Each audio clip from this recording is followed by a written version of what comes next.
Baiklah, Assalamualaikum warahmatullahi wabarakatuh. Perkenalkan, kami dari kelompok 2 mata kuliah Fisika Statistik dengan dosen pengampu Bapak Dr. Ahmad Fauzi, MSI. Pada kesempatan kali ini, kami akan menjelaskan materi tentang aplikasi statistik Bose-Einstein untuk menentukan kondensasi Bose-Einstein dalam helium.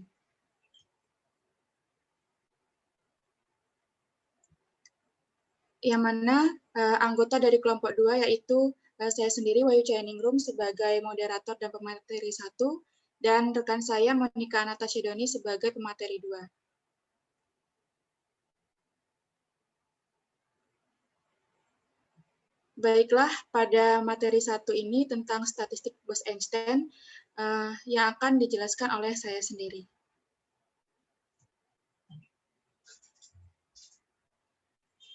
Dalam metode perhitungan distribusi energi dengan peluang terbesar dalam sebuah assembly, untuk partikel identik seperti halnya boson sama dengan yang telah dilakukan untuk assembly klasik, di mana konfigurasi assembly tetap ditandai dengan pita energi S, mengandung GS keadaan, dengan selang energi, dan mengandung sistem.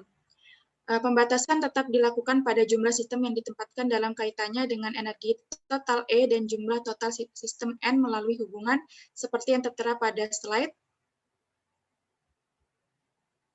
Selanjutnya, sistem NS dapat disusun atau disebar di antara GS keadaan. Jika pengisian dimulai dari kiri, maka GS seperti yang terlihat pada slide. Dapat diingat bahwa WS sama dengan GS dalam kurung GS dikurang 1 ditambah NS faktorial per GS faktorial NS faktorial. Sehingga penyusunan sistem dalam suatu pita tak bergantung pada penyusunan sistem lain dalam pita yang lain. Sehingga persamaannya menjadi seperti yang terdapat pada slide. Dalam metode pengalih tak tentu Lagrange, sigma S sama dengan sigma S dalam kurung do log W per do NS ditambah alfa ditambah beta epsilon S dNS sama dengan 0, maka persamaannya menjadi do log W per do NS ditambah alfa ditambah beta epsilon S sama dengan 0. Dapat kita asumsikan bahwa nilai GS faktorial dan NS faktorial seperti persamaan yang terdapat pada slide, sehingga menghasilkan do log W per do NS sama dengan log GS dikurang 1 ditambah NS dikurang log NS. Selanjutnya, karena nilai GS faktorial dan NS faktorial jauh lebih besar daripada 1, maka persamaannya menjadi seperti yang terdapat pada slide. Kemudian kita substitusikan persamaannya menjadi log GS ditambah NS per NS ditambah alfa ditambah beta epsilon S sama dengan 0, maka GS per NS sama dengan epsilon pangkat min alfa ditambah beta epsilon S dikurang 1. Jadi NS sama dengan GS per eksponen min alfa ditambah beta dikali epsilon S dikurang 1. Selanjutnya yaitu kondensasi Bose-Einstein, di mana hubungan erat antara tetesan helium dan kondensat yang terperangkap adalah terjadinya kondensasi Bose-Einstein, dan faktor bahwa fenomena ini memainkan peran kunci dalam menentukan sebagian besar sifat kedua sistem. Dalam kasus partikel yang tidak berinteraksi, kondensasi Bose-Einstein memiliki fitur yang mapan, sehingga sistem dapat diwakili oleh satu set keadaan energi partikel tunggal, masing-masing ditempati oleh sejumlah partikel. Dalam kasus buku teks dari sistem seragam bosan bebas massa, M1 meningkatkan volume V sambil menjaga kepadatan N sama dengan N besar per V konstan. Dengan cara ini didapatkan suhu kritis seperti yang tertera pada slide.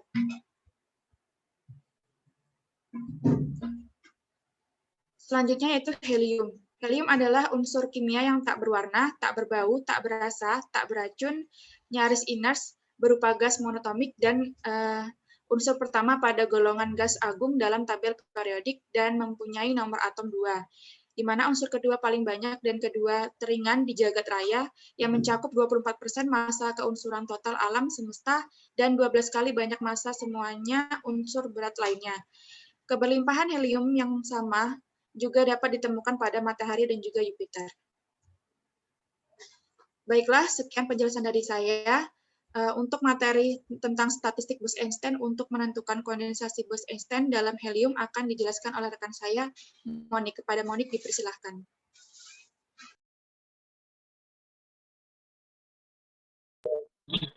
Baiklah, terima kasih kepada moderator yang telah memberikan saya kesempatan untuk menjelaskan tentang materi dari statistik Bose-Einstein untuk menentukan kondensasi Bose-Einstein dalam helium.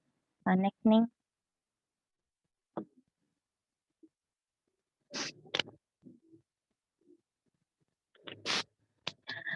Kondensasi Bose-Einstein atau BEC dari gas atom Encer pertama kali diamati pada atom alkali pada tahun 1995 dan beberapa tahun kemudian dalam atom hidrogen. Next nih.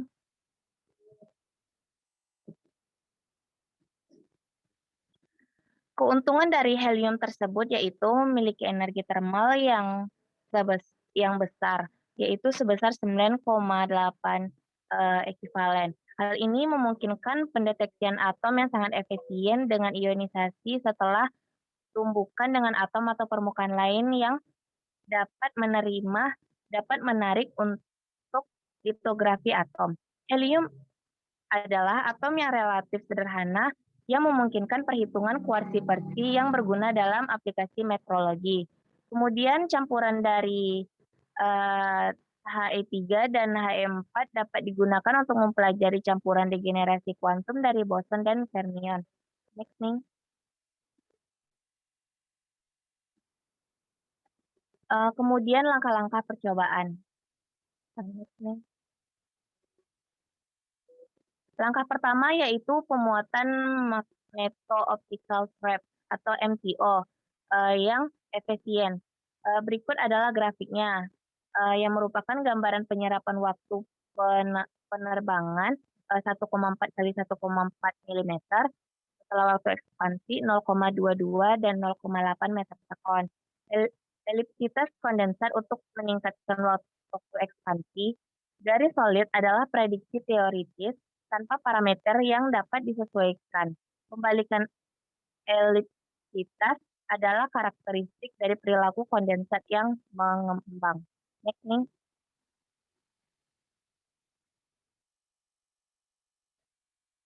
Langkah kedua, pemuatan perangkap magnet.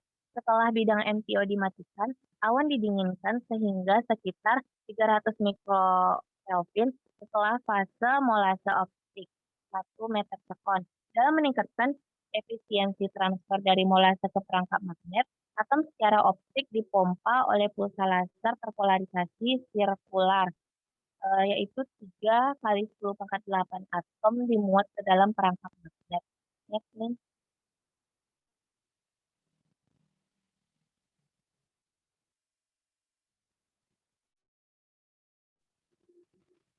Next, langkah ketiga atau yang terakhir yaitu pendinginan evaporatif yang dilakukan oleh spin flips yang diinduksi frekuensi radio atau RF. Frekuensinya diturunkan dari 160 MHz menjadi sekitar 12 MHz dalam waktu 15 detik. Frekuensi RF yang diturunkan ke frekuensi akhir di bawah 13 MHz, muncul struktur semoid pada gambar yang diidentifikasi sebagai kondensat. Bukti keberadaan kondensat yaitu evolusi bentuk dari struktur ini ketika dilepaskan dari perangkap dalam pengukuran time of flight atau TOF. Next nih.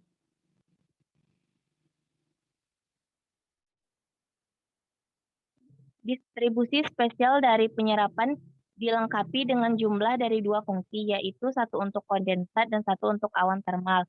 Fungsi dari kondensat, yaitu integrasi sepanjang tumpu Z dari distribusi paraboloidal. Yang kedua, fungsi dari awan termal, yaitu AG2 yang fungsi berlaku untuk gas bosonik yang dekat dengan transisi di mana potensial kimia mikro yaitu parameter yang dapat disesuaikan. Next nih.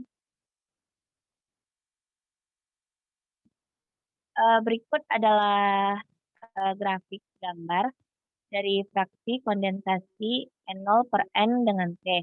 Titipan menunjukkan profil 1D dari gambar penyerapan, menampilkan struktur bimodal yang terdiri dari kondensat dan komponen thermal yang merupakan karakteristik gas bosonik. Next thing.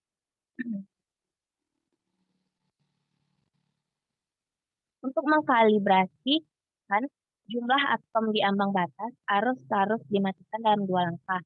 Langkah pertama pada kumparan Helmholtz setelah penundaan 10 meter per sekon dalam 3 kumparan C1, C2, dan C3. Sedangkan pada arus di 5 kumparan dimatikan secara bersama. Langkah kedua mengambil gambar serapan dengan waktu serapan TX sama dengan 200 mikrosekon setelah waktu TOV 5 meter per sekon. Hal ini akan meminimalkan efek arus eddy dari kumparan Helmholtz yang berlangsung beberapa milidetik. Next nih. Terdapat 2 sumber yang jelas dari hilangnya sensitivitas. Yang pertama, untuk lebar bentuk garis serapan di ujung menjadi 2 kali lebar garis alami yang dikaitkan dengan lebar garis laser dan perluasan daya. Untuk sumber kedua yaitu balok probe yang merambat tegak lurus terhadap sumbu X dari perangkap EUV Rich Card di mana terpolarisasi. Next nih. Dalam pendekatan Thomas Fermi dapat mengekstrak potensi kimia mikro dari ukuran kondensat. Untuk menyimpulkan jumlah absolut atom terkondensasi di bawah transisi, nilai kasnya yaitu 1,4 kali 10 dan N0 sama dengan 4 plus minus 1,5 kali 10 pangkat 5. Diperoleh dengan kondensat yang disisipkan pada suhu mulai dari 1,2 mikrokelvin sampai 3 mikrokelvin. Sehingga perkiraan panjang untuk hamburan A dapat menggunakan 15 NO kali 2 per H omega pangkat 5/2 di mana H sama dengan di mana H per I pangkat setengah merupakan karakteristik dari keadaan dasar perangkap. Next,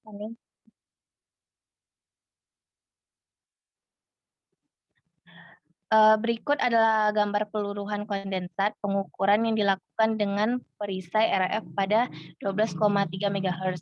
Hubungan evolusi jumlah atom dalam kondensat dengan waktu perangkap yang mana masa hidup tipikal yaitu sekitar 2 detik, berasumsi bahwa hanya tumbukan 2 benda yang menyebabkan kerugian pada kondensat, sehingga dapat menempatkan batas atas pada kondensat laju tumbukan antara putaran terpolarisasi atom ATE. Next nih.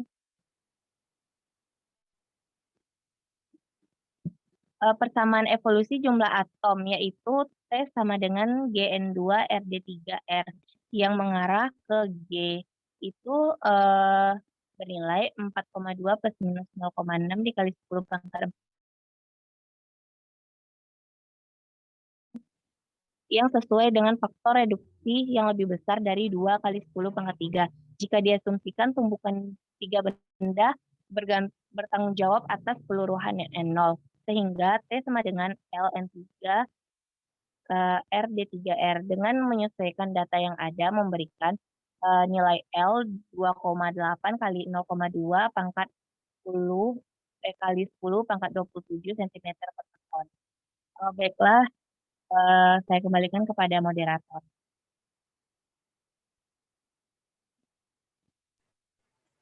Baiklah, terima kasih kepada Monik yang sudah menyampaikan materinya. Baiklah, rekan-rekan semuanya, pada kali ini kami akan membuka sesi pertanyaan. Apakah dari rekan-rekan ada yang ingin bertanya terkait materi yang telah kami sampaikan?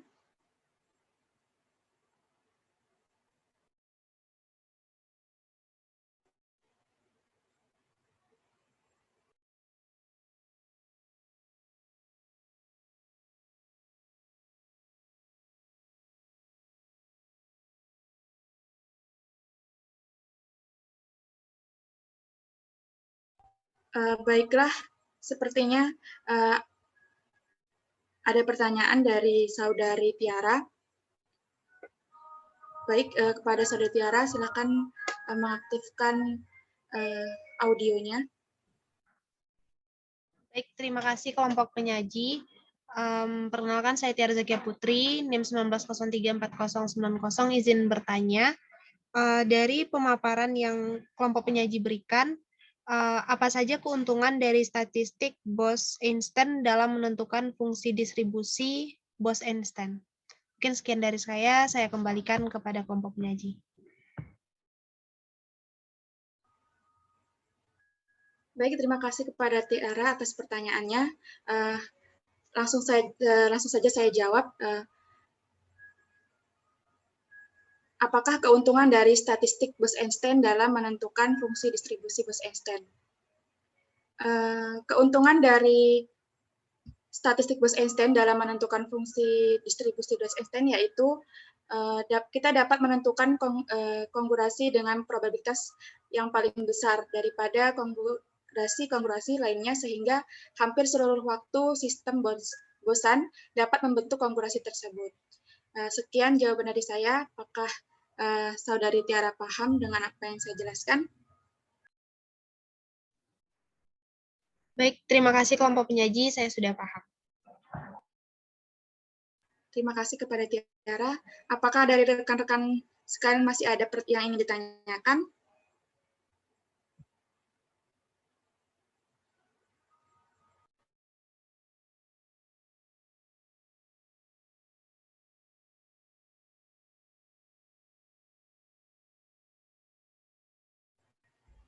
Baiklah,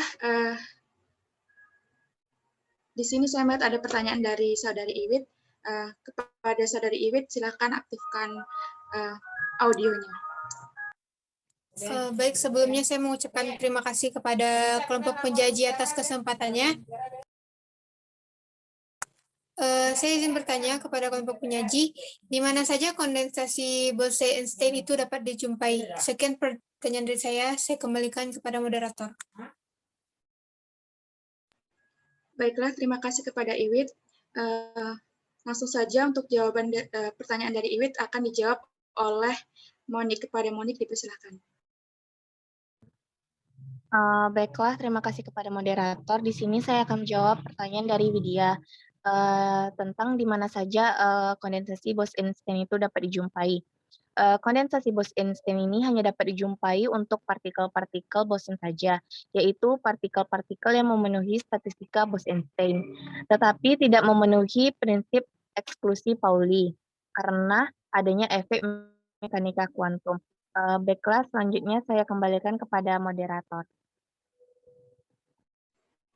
Baik, terima kasih Monik.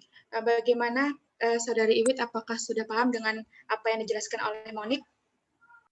Terima kasih kepada kelompok penyaji atas jawabannya. Saya sudah paham dengan jawaban yang diberikan oleh Saudari Monik. Baik, terima kasih kepada Iwit. Sekianlah presentasi dari kelompok kami. Mohon maaf apabila terdapat kesalahan dalam penyampaian materi dan juga dalam pengucapan simbol-simbol yang ada. Saya akhiri, wabillahi taufiq wal hidayah. Wassalamualaikum warahmatullahi wabarakatuh. Waalaikumsalam warahmatullahi wabarakatuh.